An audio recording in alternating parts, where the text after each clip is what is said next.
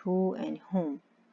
Traditionally who refers to people and which and that refers to animals or things.